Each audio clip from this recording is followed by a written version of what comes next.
जय गणेश जी। कैसे हैं आप लोग। मैं डॉक्टर आशुतोष द्विवेदी आपका स्वागत करता हूं इस चैनल पर। आज हम लोग लेकर उपस्थित हुए हैं मेष राशि का दिसंबर का राशिफल। दिसंबर में मेष राशि की क्या स्थितियां रहने वाली हैं, 1 दिसंबर से लेके 31 दिसंबर तक इस दिसंबर माह में मेष राशि के लिए क्या क्या स्थितियां बनने वाली हैं, इसको हम लोग देख लेते हैं। सबसे पहले आप जान लीजिए कि ये जो आपका राशिफल है ये आपकी चंद्र राशि के आधार पर है, यानी कि जिन लोगों की जन्मांक में चंद्रमा जिस राशि में बैठे होते हैं उसी राशि में आपका उस राशि को आपका चंद्र राशि मानी जाती है और चंद्र राशि के आधार पर ही गोचर की स्थितियों का वर्णन किया जाता है। तो उन्हीं गोचर की स्थितियों का वर्णन आज हम लोग करने वाले हैं।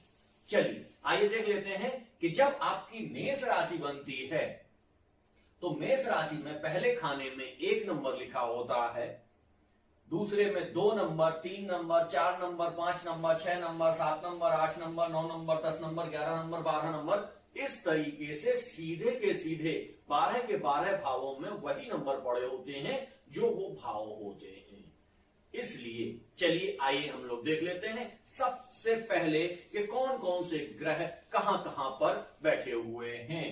तो 2 नंबर पर वृषभ राशि में राहु महाराज बैठे हुए हैं। वृषभ राशि के पश्चात यहां सब खाली है और आपके अष्टम स्थान में इस समय सूर्य, केतु, मंगल और बुध विराजमान हैं, यानी 4 ग्रह यहां पर बैठे हुए हैं और यहां पर बुध आदित्य योग का भी निर्माण हो रहा है। इसके पश्चात आपके भाग्य भाव में शुक्र बैठे हुए हैं और 10th हाउस में जैसा आपको मालूम है कि मकर राशि में कौन बैठे हुए हैं, आपके शनि बैठे हुए हैं और शनि के पश्चात 11th हाउस में आपके गुरु बैठे हुए हैं और गुरु 12वां घर आपका खाली है। बहुत सारे लोगों ने ये जानने की कोशिश की कि आपने चंद्रमा नहीं बैठाया। तो चंद्रमा चूंकि जल्दी जल्दी स्थान परिवर्तन कर देता है, तो जब हम डेली की राशि का वर्णन कर रहे होते हैं तब तो चंद्रमा बिठाया जा सकता है, लेकिन जब हम मंथली प्रेडिक्शन कर रहे हैं तब वहां पर चंद्रमा को एक स्थान पर नहीं बिठाया जा सकता। ये पूरे के पूरे मंथ का विश्लेषण है। तो इस तरीके से आप समझ लीजिए, सीधे चलते हैं। मैं प्रत्येक भाव को समझाने का प्रयास करता हूं, इसीलिए वीडियो कभी कभी बड़ा भी हो जाता है। सबसे पहले देख लीजिए कि प्रथम राशि आपकी पड़ती है मेष और इसी को लग्न माना जाता है। लग्न जब मेष लग्न है तो आपको देखना पड़ेगा कि मेष के अधिपति होते हैं मंगल और मंगल की क्या पोजीशन है, मंगल ठीक आपकी 8वीं राशि यानी कि अपनी दूसरी राशि वृश्चिक में ही बैठे हुए हैं। तो ये शक्तिशाली हैं, तो निश्चित तौर से आपको एक आकर्षक व्यक्तित्व देते हैं, उनकी स्थितियां अच्छी बनती हैं और इस तरीके की स्थितियां वो पैदा करते हैं जिससे कि आपको बहुत ज्यादा समस्याएं नहीं आती हैं। इसको जब लग्न मान लेते हैं, जातक स्वयं हो जाता है, तो जातक की स्थितियां क्रिएटिव होती हैं, ज्ञानवर्धक होती हैं और ये कह लीजिए वो नए ज्ञान की ओर अग्रसर होता है। यदि वो रिसर्च क्षेत्र में जा रहा होता है तो रिसर्च कर रहा होता है तो वो रिसर्च में सफल होगा इन दौरान और इस समय इस मंथ में उसको बहुत सारा यहां से लाभ होता हुआ भी दिखाई देगा। यदि वो गुप्त विद्याओं की जानकारी के लिए जा रहा है तो गुप्त विद्याओं की जानकारी भी उसको यहां पर मिलेगी। ऐसी स्थितियां यहां पर बनी हुई हैं। आइए अब हम लोग देख लेते हैं आपके 2nd हाउस को, जिसमें राशि पड़ी हुई है वृषभ। और वृषभ हम लोग जानते हैं कि वृषभ के अधिपति कौन होते हैं, शुक्र होते हैं। वृषभ के अधिपति शुक्र होते हैं और शुक्र कहां बैठे हुए हैं, आपके भाग्य भाव में बैठे हुए हैं। शुक्र की दूसरी राशि पड़ती है 7th हाउस में और 7th भाव में पड़ने के कारण ये केंद्र और त्रिकोण त्रिकोण माना जाता है इसको। तो केंद्र और त्रिकोण का यानी केंद्र त्रिकोण राजयोग भी इसको कहा जा सकता है। यहां पर ये बनाते हैं और आके बैठ कहां गए हैं, ये त्रिकोण में बैठ गए हैं।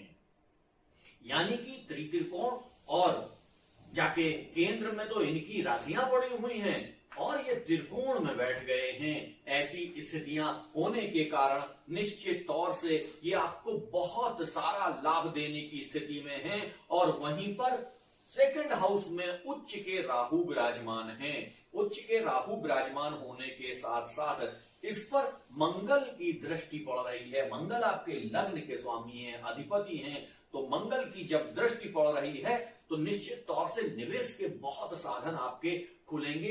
आपके कुटुंब, परिवार और वाणी का भी भाव है ये, तो वाणी में मंगल की दृष्टि पहुंचने से कभी कभी वाणी थोड़ी सी कटु हो सकती है, उस पर थोड़ा सा ध्यान रखिएगा। बाकी यहाँ पर बहुत सारी अच्छी चीजें यहाँ पर हो रही हैं। यदि आप निवेश करना चाहते हैं तो कहां कहां आप निवेश कर सकते हैं? आप गोल्ड में निवेश कर सकते हैं, आप जेम्स एंड ज्वेलरी में निवेश कर सकते हैं, आप आईटी सेक्टर में निवेश कर सकते। यदि आप सीधा शेयर मार्केट में जाना चाहते हैं तो आप आईटी सेक्टर में निवेश कर सकते हैं। आप सिगरेट, शराब और तंबाकू की कंपनियों में निवेश कर सकते हैं, या यदि इनका भंडारण करना चाहें तो इनका भंडारण भी कर सकते हैं आप। लेकिन कई बार इनके भंडारण पर दिक्कत भी आ जाती है, तो भंडारण ना करके सीधे शेयर मार्केट में इसका पैसा लगाया जा सकता है। सॉफ्टवेयर के क्षेत्र में भी आप कार्य कर सकते हैं और चूंकि यहां भाग्य भाव में आपके शुक्र महाराज बैठ गए हैं तो इसलिए आप कॉस्मेटिक कंपनी में भी पैसा लगा सकते हैं। कॉस्मेटिक कंपनी में भी पैसा लगा के आप लाभ कमा सकते हैं। आप बिल्डिंग मटेरियल में पैसा लगा के लाभ कमा सकते हैं। आप जमीन यानी कि घर, मकान, प्लॉट, इसमें पैसा लगाकर भी लाभ कमा सकते हैं। और इसके साथ साथ आप इंफ्रास्ट्रक्चर की कंपनियों में भी, या कह लीजिए कि ऐसी कंपनियां जो हाउस निर्माण करती हैं, हाउसिंग कंपनियां हैं, उनमें भी पैसा लगा के बहुत सारा लाभ यहां पर प्राप्त कर सकते हैं। अब हम लोग सीधा चलते हैं आपके फोर्थ हाउस पे, सुख के, यानी कि पैसा तो आपको मिल रहा है लेकिन आपके सुख की क्या स्थितियां रहेंगी। क्योंकि मंगल की राशि है इसलिए पराक्रम पर ध्यान देने की आवश्यकता नहीं है, पराक्रम तो आप करेंगे ही निश्चित तौर से। लेकिन इस पराक्रम करने के पश्चात, बहुत सारा धन लाभ कमाने के पश्चात, क्या आपको जो सुख है वो मिल सकता है? सुख कहां से देखते हैं? फोर्थ हाउस से देखते हैं। फोर्थ हाउस यानी कि मां का घर, मां के घर से आपको देखते हैं और मां के घर में राशि पड़ी हुई है फोर्थ, यानी कर्क राशि, चंद्रमा की राशि। और चंद्रमा को देख कौन रहे हैं? सीधे 7वीं दृष्टि से, यहां से सीधे शनि देख रहे हैं। तो शनि की दृष्टि जो होती है वो विच्छेदात्मक दृष्टि होती है और निश्चित तौर से कहीं ना कहीं थोड़ा सा दिक्कत, परेशानी यहां पर सुख भाव में आकर वो कर रहे हैं। ऐसी स्थितियां होने पर क्या है, करेंगे आप कि आपका ईगो यहां पर हर्ट हो सकता है, क्योंकि काम आप बहुत तेजी से कर रहे होंगे और अपने कुटुंब, परिवार, भाई बहनों के सहयोग तो मिलेगा, लेकिन उन परिवारजनों में एक ईगो भर जाएगा, उनका विकास होगा, वो सारी चीजें होंगी, लेकिन वो कहीं ना कहीं आपकी बात मानने की स्थिति में नहीं रहेंगे। तब आपको ध्यान देने की आवश्यकता है। हाँ, आपके माता से भी मतभेद यहां पर हो सकते हैं, तो माता से जब भी आप बातचीत करने जाएं इस मंथ में, बड़े रिलैक्स मूड में जाएं। आप ये सोच कर जाएं कि माता कुछ आपसे कटु वचन बोल सकती हैं, तो आपको उस पर रिएक्ट नहीं करना है। यदि आप रिएक्ट करेंगे तो झगड़े और बढ़ेंगे और आपके ये जो पारिवारिक सुख है उसमें थोड़ा सा व्यवधान होने की स्थितियां हैं। लेकिन यदि आपकी पैतृक कोई प्रॉपर्टी है, उस प्रॉपर्टी का कोई विवाद चल रहा है, तो वो विवाद बढ़ सकता है, उलझ सकता है, सुलझेगा नहीं। इस मंथ में सुलझने की संभावनाएं नहीं है, उसके उलझने की संभावनाएं हैं। यदि कोई ऐसा विवाद चल रहा था और आप उसको पूरी तरीके से सॉल्व करने की स्थिति में थे, तो अब वो सॉल्व दिसंबर के माह में नहीं होगा, दिसंबर के माह के पश्चात ही होगा। दिसंबर में कुछ स्थितियां ऐसी बनी रहेंगी कि वो समस्या आपकी समाधान नहीं होगी। चलिए अब हम लोग सीधा चलते हैं आपके 5th हाउस पर। 5th हाउस में राशि कौन पड़ रही है? सिंह राशि पड़ रही है, और सिंह राशि पड़ने के साथ साथ इस पर सीधे गुरु की दृष्टि पड़ रही है। तो सूर्य की इसमें, और सूर्य जाके बैठे कहां हुए हैं? अष्टम स्थान में सूर्य बैठे हुए हैं, थोड़े से कमजोर हो गए हैं। लेकिन 16 दिसंबर के पश्चात सूर्य जब अपना स्थान परिवर्तन कर लेंगे तब यहां पर बहुत अच्छा रहेगा। अभी भी अच्छा रहेगा, ऐसा नहीं कह रहा हूं कि खराब रहेगा, अच्छा रहेगा, लेकिन जब 16 दिसंबर आएगा उसके पश्चात आप देखिएगा बहुत सारी गति आपको देखने के लिए मिलेगी। अभी थोड़ी सी गति उतनी देखने को नहीं मिलेगी।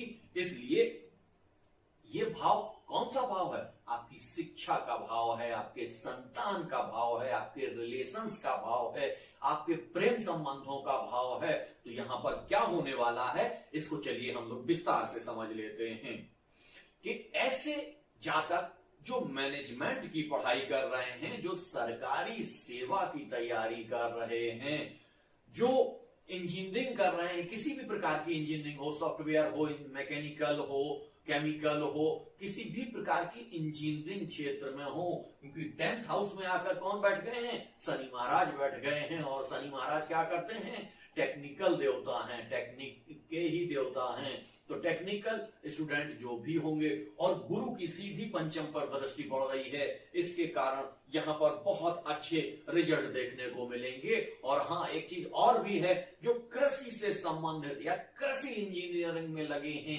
या कृषि रिसर्च में लगे हैं, उनके लिए ये मंत्र बहुत लाभकारी है। और जो लोग डिपार्टमेंटल एग्जाम देना चाहते हैं, उनके लिए भी, ऐसे मेष राशि के जातक जो डिपार्टमेंटल एग्जाम देना चाहते हैं, उनके लिए भी ये मंत्र बहुत लाभकारी सिद्ध होने वाला है। ये स्थितियां हैं उन लोगों के लिए जो एग्जाम दे रहे हैं। लेकिन ऐसे लोग जो अपने उम्र में आगे निकल गए हैं, जिनके बच्चे कुछ कार्य करने वाले हैं, उनके लिए क्या होगा? उनके लिए भी यही स्थितियां बनने वाली हैं कि यदि संतान आपकी कोई कार्य करने वाली है तो उसके कार्य में विस्तार होगा। यदि वो किसी जॉब में जाना चाहते हैं तो वो जॉब में जाएंगे, और यदि वो विदेश जाना चाहते हैं तो वहां की भी संभावनाएं उनकी बनती हुई नजर आ रही हैं। और हाँ, यदि आप कोई कार्य करना चाहते हैं, संतान से सहयोग लेना चाहते हैं, तो इस मंथ में संतान से आपको पूरी तरीके से सहयोग मिलेगा, धन लाभ मिलेगा, और जो भी स्थितियां आप चाह रहे हैं वो स्थितियां बनेंगी। और ये स्थितियां अप्रैल तक रहेंगी, 2022 अप्रैल तक रहेंगी। और यदि आप अपने बच्चे की शादी ब्याह के लिए परेशान हैं, तो आप ये मान लीजिए कि अप्रैल तक उसकी शादी ब्याह संपन्न हो जाएगा। इसके लिए तैयार रहिए, सुखद माहौल है, अच्छा माहौल है, आपके घर में बहुत अच्छी अच्छी स्थितियां रहेंगी। हाँ, अब हम लोग चलते हैं एकदम युवा पीढ़ी की तरफ, जो रिलेशनशिप में हैं, जो प्यार में हैं, और जो अपना अगला स्टेप लेना चाहते हैं, उनके लिए क्या स्थितियां होने वाली हैं। तो ये आपको बता दें कि ये बहुत अच्छी स्थिति नहीं है। 8 दिसंबर तक इनके लिए अच्छा है, लेकिन 8 दिसंबर के पश्चात स्थितियां खराब होती हुई नजर आ रही हैं। तो यहां थोड़ा सा ध्यान रखना है कि 8 दिसंबर तक तो स्थितियां आपकी अच्छी रहेंगी, लेकिन 8 दिसंबर के पश्चात गलतफहमियां आएंगी, बहुत सारी स्थितियां नेगेटिव हो सकती हैं। लेकिन चूंकि गुरु की सीधी दृष्टि पड़ रही है, इसलिए संबंधों में उतना बिगाड़ नहीं आएगा। लेकिन हाँ, बहुत स्मूथली, बहुत प्यार से संबंध नहीं चलने वाले हैं, थोड़ा खट्टा मीठा अनुभव यहां पर बना रहेगा। इसके लिए आप लोग तैयार रहिएगा। चलिए अब हम लोग देख लेते हैं आपके छठे भाव को। छठा भाव हुआ ये, छठवें भाव में कन्या राशि पड़ी हुई है, और कन्या राशि में ये जो भाव होता है, ये होता है रोग रिपु ऋण का भाव होता है। और रोग रिपु ऋण के भाव में क्या स्थितियां होती हैं कि बुध सीधे यहां से अष्टम में आकर बैठ गए हैं, और अष्टम में बैठने के साथ साथ इन पर शनि की दृष्टि पड़ रही है। तो शनि की दृष्टि हम आपसे पहले ही कह रहे हैं कि विच्छेदात्मक दृष्टि है, विच्छेदात्मक है, तो इन सारे सुखों से विच्छेद कर देगी। तो कौन कौन से सुखों से विच्छेद कर देगी?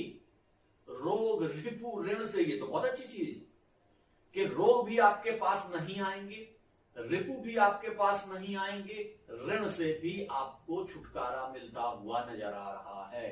तो ऐसी स्थितियां बनी हुई हैं कि रोग रिपु ऋण में भी ये सारी स्थितियां आपको अलग दिखाई देंगी। लेकिन हाँ, 9 दिसंबर के बाद बुध का जब परिवर्तन हो जाएगा, बुध जब अपनी इस राशि को छोड़ के वृश्चिक राशि को छोड़कर धनु राशि में चले जाएंगे, तब आपको सर्दी जनित रोग होने की संभावनाएं दिखाई दे रही हैं। एलर्जी हो सकती है, खांसी और जुकाम हो सकता है, मांसपेशियों से संबंधित समस्याएं आपको हो सकती हैं, ऐसी संभावनाएं यहां पर दिखाई दे रही हैं। तो 9 दिसंबर के पश्चात आपको अपने स्वास्थ्य पर ध्यान देने की आवश्यकता है।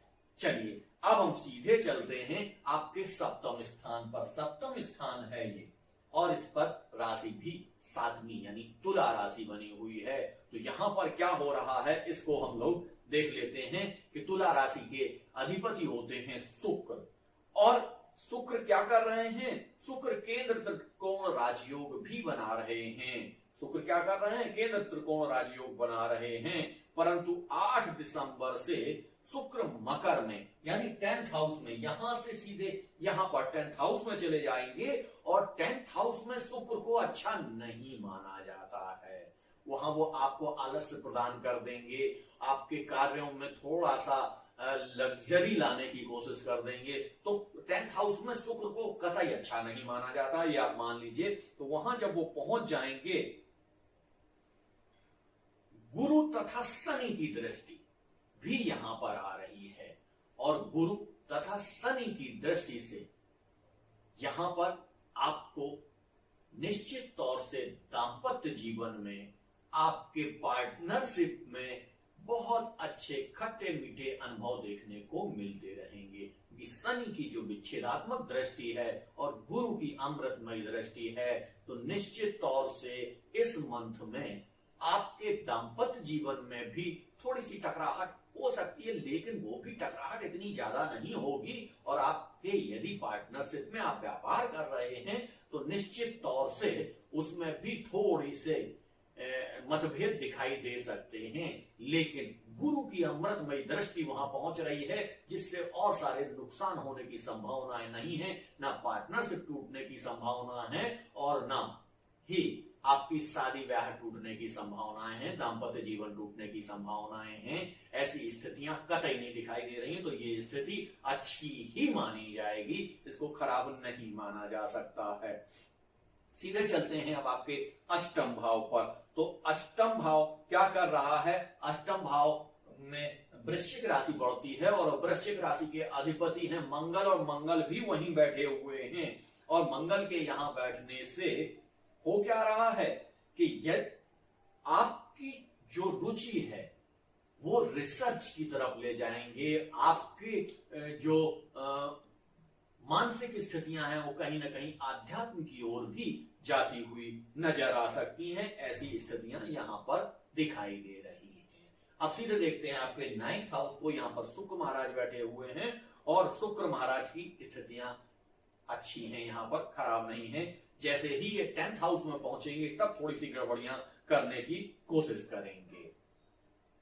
इसके पश्चात हम लोग सीधे चलते हैं 10th हाउस में, जो आपके कार्य का, व्यापार का, इन सब चीजों का क्षेत्र होता है। तो कार्य व्यापार में वो क्या कर रहे हैं, क्या स्थितियां हो रही हैं, चलिए ये देख लेते हैं। इसमें 10वीं राशि पड़ी हुई है, और इसमें शनि महाराज सस महापुरुष योग बनाकर बैठे हुए हैं। तो इसमें आपका क्या स्थितियां बनेंगी, मंगल की भी दृष्टि वहां पर पहुंच रही है। तो मंगल की दृष्टि पहुंचने से क्या होगा, यहां पर बहुत अच्छी स्थितियां दिखाई दे रही हैं। क्योंकि मंगल आपके राशि के अधिपति हैं, और अधिपति की दृष्टि वहां पर पहुंच जाने से आपको एक नवीन ऊर्जा मिल जाती है, नई स्थितियां आ जाती हैं। तो 10वें और 11वें भाव को हम अलग अलग नहीं समझेंगे, एक साथ ही समझ लेंगे, क्योंकि 10वां भी लगभग वही है और 11वां भी वही है। क्योंकि जिन क्षेत्रों में आप कार्य करेंगे उन्हीं से आपको आय प्राप्त होगी। तो 10वें और 11वें को हम लोग एक साथ समझ लेते हैं कि किन किन क्षेत्रों में आपको अच्छी स्थितियां प्राप्त होंगी।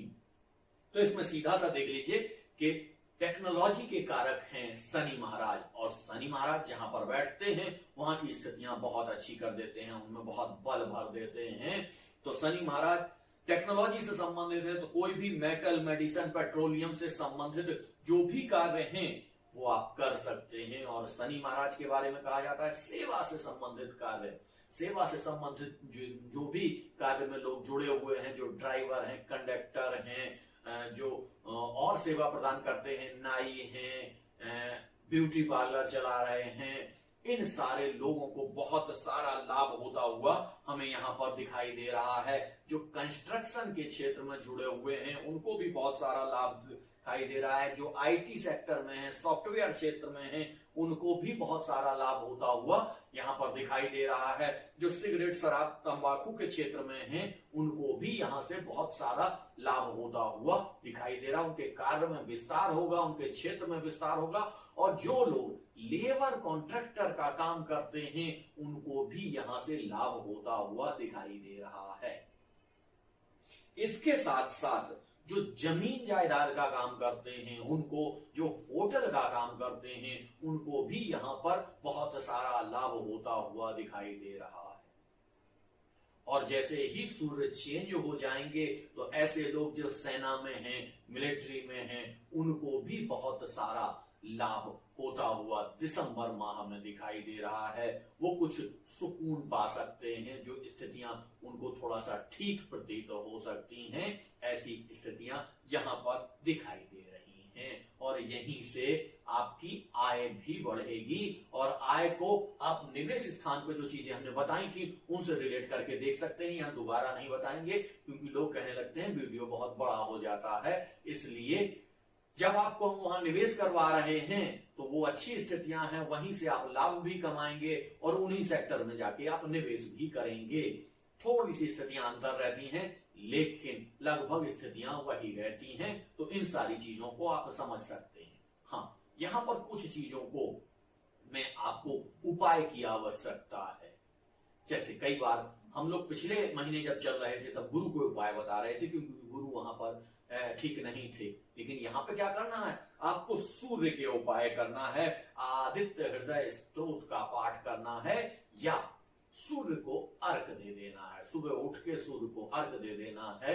लेकिन सर्दी ज्यादा हो रही है, यदि आप ऐसा सुबह सुबह नहीं कर पाते हैं तो आदित्य हृदय स्तोत्र का पाठ करके जब तक सूर्य चेंज नहीं हो रहे हैं तब तक सूर्य को बल प्रदान कर सकते हैं। और बुध की आप आराधना कर सकते हैं। बुध की आराधना के लिए क्या करेंगे, भगवान गणेश जी के मंत्र का जाप कर सकते हैं, गणेश जी की पूजा कर सकते हैं, गणेश जी को दूब अर्पित कर सकते हैं। दूब एक प्रकार की घास होती है, दूब अर्पित कर सकते हैं जिससे गणेश जी बहुत प्रसन्न होते हैं। और यहाँ पर शुक्र की भी आपको उपाय करने की आवश्यकता है। तो शुक्र का सामान्य सा उपाय है देवी माँ की उपासना करिए। बहुत ज्यादा उपाय मैं टोने टोटके नहीं बताता हूं, सीधा सीधा है जो आराधना बेस है, जो मेन चीजें हैं। कई बार ऐसा होता है कि टोने टोटके करने से आपको जल्दी लाभ मिल जाता है लेकिन वो स्थायी नहीं होता है, इसलिए आपको ये वैदिक उपाय ही यहाँ पर बताए जाते हैं। हाँ, एक इंपॉर्टेंट सूचना, हमारे जिन मित्रों ने, जिन दर्शकों ने हमारे चैनल को सब्सक्राइब नहीं किया है तो प्लीज इसको सब्सक्राइब कर लीजिए। और यदि आपको लगता है कि इस राशि वाले दर्शकों के लिए, आपके मित्रों के लिए, आपके सहयोगियों के लिए, आपके परिवारजनों के लिए ये वीडियो उपयोगी हो सकता है तो उसे अधिक से अधिक शेयर करिए। आज का टॉपिक यहीं तक। जय गणेश जी, धन्यवाद।